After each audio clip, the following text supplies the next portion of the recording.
তারা বাংলাদেশের জন্য বিগ অ্যাসেট। খেলুক, দুই একটা গেম খেললে যে যার জায়গা থেকে অটোমেটিক বুঝতে পারবে। একটা দুইটা গেম খেলে আগে দেন বুঝতে পারবে। কেবল উইকেটটা দেখেছি, উইকেট দুই টিমের জন্য ইকুয়াল থাকবে। মোস্তাফিজ তো মোস্তাফিজই, তার জায়গায় গ্যাপ পূরণ করাটা খুবই ডিফিকাল্ট। ফার্স্ট অফ অল আমি অনেক স্বাধীন, আমি আমার মতন করেই টিম গোছাচ্ছি। সাকলাইন আমার চোখে সে একটা অলরাউন্ডারের ক্যাটাগরিতে। জিনিসটা হচ্ছে যে 2028-এর যে আমাদের মেন যে গোল ওয়ার্ল্ড কাপ, সেটা তো আমরা জানি যে এশিয়াতে না। সো ওইভাবে চিন্তা ভাবনা করব। আর ডেফিনেটলি যেহেতু আমাদের একটা বন্ডিং হয়েছিল খুবই ভালো, লাস্ট ওয়ার্ল্ড কাপের প্রিপারেশনটাও খুব ভালো ছিল, তো চেষ্টা করব ওখান থেকে যেন এই টিমটাকে ভালো করে ধরে রাখা যায়। দেখেন, বলারদের ক্ষেত্রে জিনিসটা খুবই ইজি যে রোটেট করে খেলানো। আর আপনারাও জানেন যে দুজন নেই, তারা বাংলাদেশের জন্য বিগ অ্যাসেট। তো আমি চাই না যে তারা কন্টিনিউ ক্রিকেট খেলে ইনজুরি হয়ে ফিনিশ হয়ে যাক, কারণ সামনে জানেন আমাদের ওয়ানডে ফর্মেটে অনেক গেম আছে, টেস্টও আছে। তো এদিক দিয়ে চিন্তা করে আমরা কিছু কিছু জিনিসের চেঞ্জ করছি।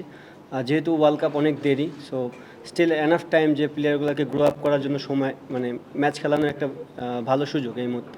হ্যাঁ, আমার মনে হয় ডেফিনেটলি মুভ অন করেছে, কারণ ওয়ার্ল্ড কাপের ওই টাইমটাতে আমরা একটা টুর্নামেন্টও খেলেছি, যেখানে প্লেয়াররা চেষ্টা করেছে ভালো ক্রিকেট খেলার। সবচেয়ে বড় জিনিস কি, আপনার যেহেতু ইন্টারন্যাশনাল গেম, প্রত্যেকটা গেমই আপনার জন্য, প্রত্যেকটা প্লেয়ারের জন্য খুবই ইম্পর্টেন্ট। আমার মনে হয় তারা এইভাবেই চিন্তা করবে এবং বাংলাদেশের ফরে খেলার জন্য যা যা করণীয় দরকার, যে উইনিং মাইন্ডসেট একটা দরকার, সেটা নিয়ে মাঠে নামবে। অবভিয়াসলি একটা জিনিস হচ্ছে, অনেক দিন পরে আমরা আবার টি-20 ফর্মেটটা খেলতেছি।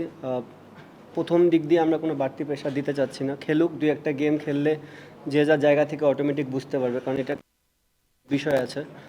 একটা ভালো দিক যে এই বছরে যে 9টা ওয়ানডে টি-20 হবে, তিনোটাই ভালো টিমের সাথে এবং ব্যাক টু ব্যাক সিরিজগুলো আছে। তো এটা একটা পজিটিভ সাইন যে আমরা একবার খেললে পরের সিরিজটাও আমাদের জন্য একটু হলেও তুলনামূলকভাবে ইজি হয়ে যাবে। আমার কাছে মনে হয় না খুব একটা বিগ কনসার্নের বিষয় এটা।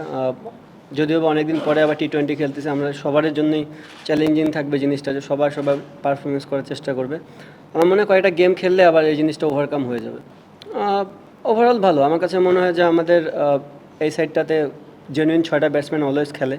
সাথে আপনারা জানেন রিশাদ এবং শেখ মেহেদী দুজনই ব্যাটিং করতে পারে, এবং পেস বোলারদের ভিতরে সাকিব আছে, সাইফুদ্দিন আছে, সাকলাইনও এখন নতুন জয়েন হয়েছে। তো ওভারঅল খুবই একটা ব্যালেন্স সাইড আমার কাছে মনে হয়। একটা দুইটা গেম খেলি আগে, দেন বুঝতে পারবো। এটা বলতে পারবো না পিকে আছে কিনা, বাট যেহেতু 3টা ফর্ম্যাটে কিপিং করতেছে, তো আইডিয়া একটু বেশি হয়ে গেছে। কারণ আপনি জানতেন আগে আগে যখন খেলতাম টি-20তে ফিল্ডিং করতাম, ওয়ানডেতে ফিল্ডিং করতাম, টেস্টে কিপিং করতাম। সো এখন যখন জায়গাটা জানি যে আমার রোলটা হচ্ছে কি, সো চেষ্টা করি ওখানে 100% দেওয়ার জন্য। ফার্স্ট অফ অল উইকেটটা দেখেছি, উইকেট দুই টিমের জন্য ইকুয়াল থাকবে।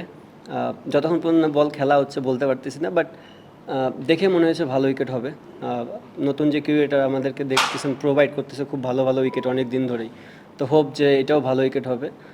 আর দুজনকে নেওয়ার পিছনের রিজন যেটা আমি ফার্স্টেও আগে বললাম, হোপ যে আমরা তাদেরকে গেম টাইম দিতে পারবো। Which is the world-class cable brand? Walton Cables, নিরাপদ আগামী সংযোগ। ফার্স্ট অফ অল আমি অনেক স্বাধীন, আমি আমার মতন করে টিম গোছাচ্ছি। সাথে সিলেক্টর আছে, সাথে কোচ আছে। তো আমাদের যে সবার প্ল্যানিংয়ে আমরা এই টিমটাকে চেষ্টা করতেছি আগে নিয়ে যাওয়ার। আরেকটা জানি কি বললেন, আচ্ছা দুর্বলতা জিনিসটা হচ্ছে, দেখেন প্রত্যেকটা ডিপার্টমেন্টই তো যার যার জায়গার ডিপার্টমেন্ট আছে। যদি অ্যাজ এ ব্যাটসম্যান হিসাবে বলি, আমরা যদি আমাদের রোলটা প্লে করি, তাহলে আর শেষের ব্যাটসম্যানদের দিকে তাকানোর কোনো দরকার নেই। আবার বলাররা যদি বলারের রোল প্লে করে দেয়, তাহলে তো আর ব্যাটসম্যানদেরও কোনো কিছু আসবে। বাট জিনিসটা হচ্ছে যে অ্যাট দ্য সেম টাইম টি-20 ফর্মেটে আপনি জানেন যে অ্যাটাকিং ক্রিকেট খেলতে হবে, এবং অ্যাটাকিং ক্রিকেট খেলতে গেলে আপনার দুই একটা উইকেট আর্লি পড়বেই। সো আমাদের যে মেন কনসার্নের জায়গা, যে আমাদের যে বিশেষ করে রোল শেখ মেহেদী, নাসুম, রিশাদ যারা স্পিন বল করে, তাদের কাছ থেকে আমরা একটু ব্যাটিং আশা করি। সাথে আমাদের যে অলরাউন্ডারগুলো আছে, তারা বোলিং সাথে যদি আমাদেরকে ব্যাটিং দিতে পারে, তাহলে একটা হেলদি একটা ব্যাটিং অর্ডার তৈরি হয়। আর আপনি দেখবেন যে বড় বড় টিমগুলোতে সবগুলারই ডেপথ অনেক বড়, 9 নম্বর পর্যন্ত ব্যাটিং পারে। তো ওই ডেপথটা যদি আমরা তৈরি করতে পারি, তাহলে মনে হয় আমাদের ব্যাটসম্যানরা উপর থেকে আরও ফ্রিলি গেম খেলতে পারবে। না, ব্যাটিং ওয়াইজ একটা ভালো জিনিস যে লাস্ট দুইটা সিরিজে হয়তো বড় বড় রান হয়নি, বাট অনেকক্ষণই উইকেটে সময় কাটাতে পেরেছি। তো এটা একটা ভালো জিনিস। যেহেতু ফর্মেটটাই ডিফারেন্ট, আপনি এখানে যত সময় কাটাবেন আপনার কাছ থেকে রান আসবে। ডিফারেন্ট ফর্মেট, চেষ্টা করবো যে ওই ধারাবাহিকতা ধরে রাখার জন্য, but at the same time আপনাকে অ্যাটাকিং মাইন্ড সেটআপে যেতে হবে। এবং অ্যাটাকিং মাইন্ড সেটআপে গেলে সামটাইমস আপনি ফেলিয়ার হবেন। সো T20 ফরম্যাটে এই জিনিসটা অ্যাকসেপ্ট করে নেওয়াটাই নর্মাল, যে আপনি ফেলিয়ার হবেন সাকসেস হবেন এইভাবেই যাবে। হ্যাঁ, বাট আপনি যদি দেখেন ওভারঅল এই এই আমার টিমে মানে বিশেষ করে T20 ফরম্যাটে যে 5 জন আমরা ট্যালেন্টারকে ধরতেছি, 5 পেস বলারের ভেতর 3 জনই খুবই ভালো ব্যাটিং পারে। এক্সেপ্ট আমি যদি শরীফুল অ্যান্ড রিপন মণ্ডলকে দেখি তাহলে হয়তো বা তারা খুব একটা ভালো ব্যাটসম্যান না, বাট টুকটাক 5-6 রান করে দিতে পারবে। অবভিয়াসলি যে টিমটা আমরা তৈরি করার চেষ্টা করতেছি তারা যদি তাদের মতন করে পারফরমেন্স করতে পারে তাহলে এই প্রবলেমটা থাকবে না। ওয়ানডেতে একটা নতুন রোলেই খেলছে টি-টোয়েন্টিতে নিশ্চয়ই আবার টপেই খেলবে। এই পার্সোনাল পজিশনের এই সুইচটার সঙ্গে আপনি আসলে নিজেকে কীভাবে মানিয়ে নিচ্ছেন? না দেখেন, ফরম্যাট তো ডিফারেন্ট, আমি আগেও বললাম ফরম্যাট অনুযায়ী মানুষ মাইন্ডসেট আপ চেঞ্জ করে। টেস্ট যখন খেলি তখন 6 ব্যাটিং করি, সেটা ডিফারেন্ট ফরম্যাট।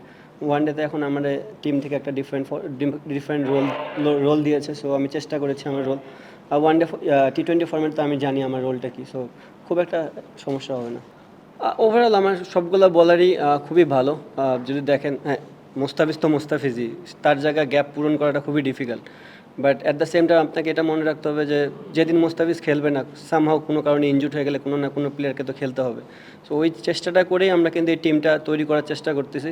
তো প্লেয়াররা যত গেম টাইম পাবে তারাও একটা সময় যায় ডেভেলপ করে করে করে মোস্তাফিজের মতো না হলেও হয়তো বা তার কাছাকাছি যেতে পারবে। ডেফিনেটলি চেষ্টা করবে ম্যানেজমেন্ট সাইড থেকে যে এরকম ব্যাটসম্যানদের জন্য যেন এরকম কিছু থাকে, ফিল্ডারদের জন্যও থাকে। আর অবশ্যই আপনি যখন ফরম্যাটটাই এমন, এই ফরম্যাটে আপনার 1 সেকেন্ডে এক বলের ভিতর খেলা চেঞ্জ হয়ে যায়। সো যতটা ফ্রিলি মাইন্ডে থাকা যায়, এবং আপনি জানেন যে পেস বোলারদের শেষ ডেট ওভারে স্লো ইয়র্কারটা খুব ইম্পর্টেন্ট। তো ফান গেমের সাথে সাথে তাদের স্কিলটাও ডেভেলপ হয়ে যাবে। না সাকলাইন আমার চোখে সে একটা অলরাউন্ডারের ক্যাটাগরিতে। হ্যাঁ, অবশ্যই হয়তো বা আমি জানি না কোন ফরম্যাটের আপনি কাউন্টের কথা বলতেছেন, বাট ফরম্যাট তো T20। আই হোপ যে ও বিপিএলে খুবই ভালো খেলেছে রাজশাহীর হয়ে।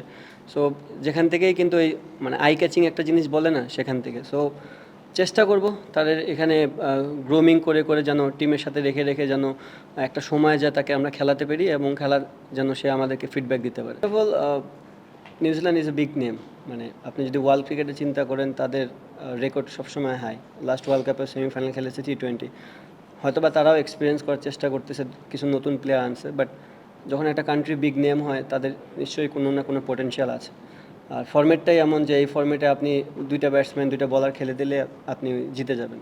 সো আমাদের চেষ্টা যেভাবে আমরা এতদিন ধরে অন্য অন্য টিমের সাথে খেলে আসছি সেটাই থাকবে, এবং আমাদের বেস্ট ক্রিকেটটাই খেলতে হবে।